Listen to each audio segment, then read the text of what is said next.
Hey there everyone, this is Ray Carcillo, and today we are looking at Castlevania, Harmony of Despair for the Xbox Live Arcade from Konami.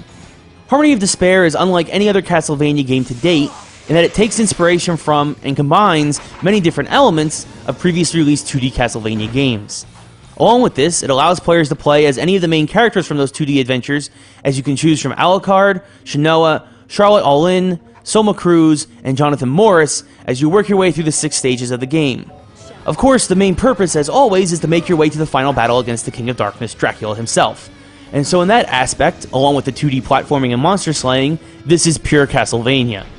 Unfortunately, unlike the games that serve as inspiration for Harmony of Darkness, there's really no plot or exposition as to why these 5 heroes from Castlevania lore have come together, or why you must fight your way through an amalgamation of levels from their respective adventures.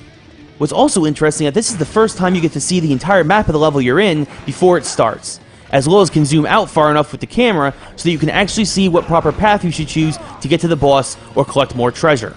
This also provides the problem, though, of having difficulty seeing the sprites as much as you would like to, and so this may not be the best viewpoint for this game, but you'll adjust, and it does make it much easier to work your way through the levels.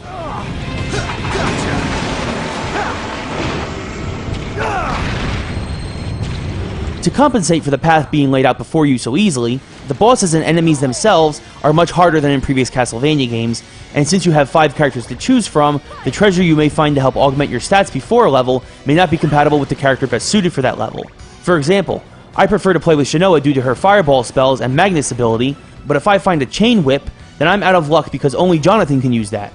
Other than that little twist, this plays and feels much like any of the previous 2D Castlevania adventures that featured these heroes.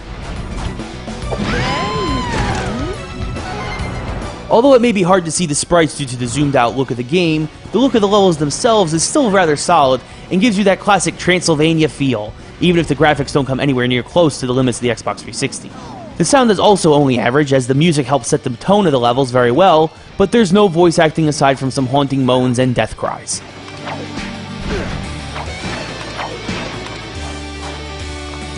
The feature of this game that will probably bring you back the most is that if you are a true Castlevania fiend, then the co-op and versus multiplayers in this game provide a great twist on your classic Castlevania adventure, and definitely helps even the odds against your more difficult bosses. Up to 6 players can play co-op at once, as several people can choose the same character, as each one has several different skins, and will start at a different point of the map as you all aim to converge on the level's boss. The versus mode is your typical deathmatch style, where last player standing wins, but sometimes various hazards or level bosses will make special appearances to provide even more chaos and mayhem.